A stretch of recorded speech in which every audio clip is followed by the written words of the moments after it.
আহা, কি সুন্দর আবদার! রবিবার চাই চিকেন আলুর ঝোল তার। প্রথমে মুরগিটা ধুয়ে নাও সাবধানে, নুন হলুদ মাখিয়ে রেখো কিছুক্ষণ প্যানে।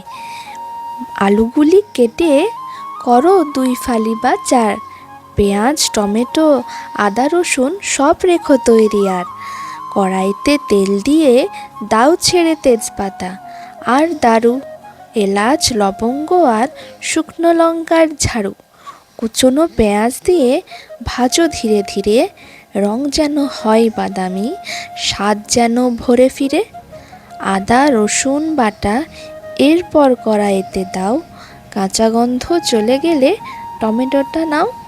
জিরে ধনে লঙ্কা গুঁড়ো হলুদ এলো রেস, সামান্য জল ছিটিয়ে কষাও তো হবে শেষ। তোমরা কিন্তু আলুগুলো ভেজে নিতেও পারো মাংস কষানোর আগে, আমি করিনি। তারপর শোনো, ম্যারিনেট করা মুরগি এবার কড়াইতে দাও, ধৈর্য ধরে কষাও, যত্নে নেড়ে যাও। চিকেন যখন নরম হবে, মশলা মাখামাখি আলুগুলি এবার সেখানেতে ডাকি।